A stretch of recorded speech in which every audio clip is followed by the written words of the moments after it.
எல்லாருக்கும் வணக்கம். இன்றைக்கி இந்த வீடியோவில் என்ன பார்க்க போகிறீங்கன்னா, இன்னும் கொஞ்ச நாளில் தீபாவளி வருது. ஸோ தீபாவளி ஸ்பெஷலாக ஒரு ஸ்வீட் ரெசிபி தான், ஒரு அற்புதமான ஒரு ஸ்வீட் ரெசிபி தான் நான் இன்றைக்கி உங்கள் கூட ஷேர் பண்ண போகிறேன். ஒரு குறைஞ்ச இன்க்ரீடியன்ஸில் ஒரு நல்ல பேக்கரியிலலாம் கிடைக்கிற ஒரு பால் ஸ்வீட் ரெசிபி தான் இன்றைக்கி அந்த அளவுக்கு டேஸ்டியான ஒரு ரெசிபி தான் இன்றைக்கி. அதுக்கு தேவையான இன்க்ரீடியன்ட்ஸ்னு பார்த்திங்கன்னா ஒரு 3 பொருள் தான். 3 பொருளை வச்சு ஒரு அழகான ஒரு பால் ஸ்வீட் வாங்க எப்படி செய்கிறதுன்னு வாங்க பார்க்கலாம். அதுக்கு தேவையான பொருட்கள் வந்துட்டு 1 கப் அளவுக்கு பால் பவுடர், நல்ல 1 கப் அளவுக்கு பால் பவுடர் எடுத்துகிட்டு அதில் ஒரு டம்ளர் அளவுக்கு பால், இதை நல்லா கலந்துடணும். நல்லா கட்டி இல்லாமல் நல்லா க்ரீமியாக நல்லா கலந்துடணும்.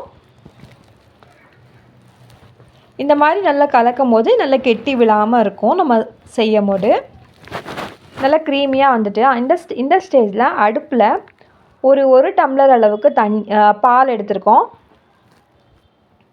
பால் எடுத்துட்டு நல்லா கொஞ்சம் சூடானதுக்கு பிறகு ஒரு எலுமிச்சைப்பழம், ஒரு அரை எலுமிச்சைப்பழம் அளவும் கட் பண்ணி அந்த ஜூஸை மட்டும் பிழிஞ்சு விட்டுறலாம். அது பாலை திரைக்கிறதுக்காக. இப்போ அந்த க்ரீமாக எடுத்து வச்சுருந்தோம் இல்லையா, அந்த ஒரு பேஸ்ட்டை கலந்துக்கிடலாம்.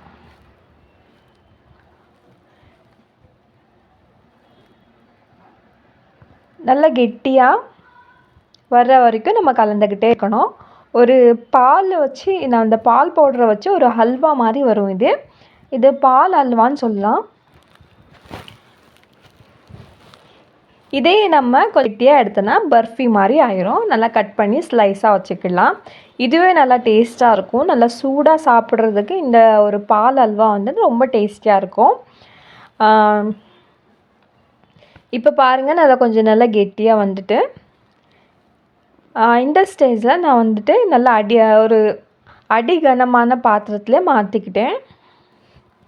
நீங்கள் ஃபஸ்ட்டே வைக்கும் போது நல்லா அடிகனமான பாத்திரம் வச்சுக்கோங்க. அப்போ தான் நல்லா அடி பிடிக்காமல் இருக்கும். நல்லா கிளறிட்டே இருக்கணும்.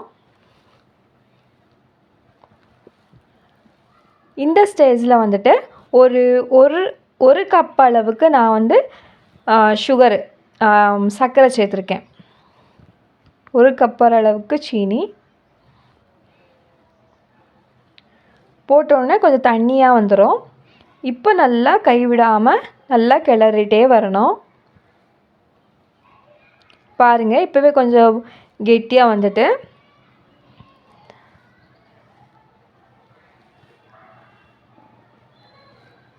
இப்போ நான் அடுப்பை லோ ஃப்ளேமில் மாற்றிட்டேன். அடி பிடிக்க ஆரம்பிச்சிட்டு இப்போ நல்லா கிளறி விட்டுக்கிட்டே வரணும். இதுதான் குல்ஃபின்னு சொல்லலாம். ஃப்ரீசரில் வச்சு எடுத்தோன்னா நம்மளுக்கு ஐஸ் மாதிரி வந்துடும்.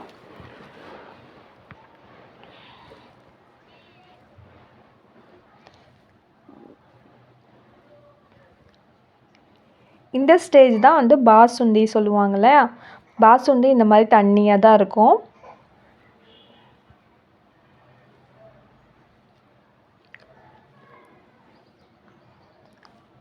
இப்போ நம்மளுக்கு ஓரளவுக்கு நல்லா கெட்டியாக இந்த ஸ்டேஜில் நம்ம சின்னதாக குட்டி குட்டியாக பாதாமை கட் பண்ணி வச்சிடலாம் நல்லா ஸ்லைஸாக.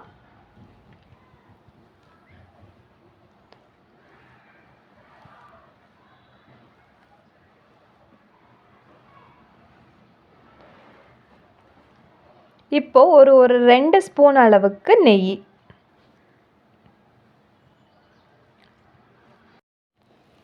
நெய் நல்லா கலந்துட்டு நல்லா மிக்ஸ் பண்ணிடலாம்.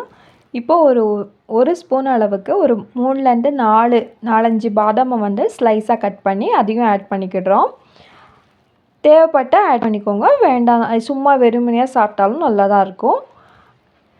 இதுதான் ரெடி ஆகிடுச்சு. இந்த ஸ்டேஜில் கேஸ் ஆஃப் பண்ணிடலாம். ஒரு தட்டில் கீழே நெய் தடவிட்டு இந்த ஸ்வீட்டை ஊற்றி நம்ம கொஞ்சம் நேரம் வச்சு எடுத்தோன்னா நல்லாயிருக்கும்.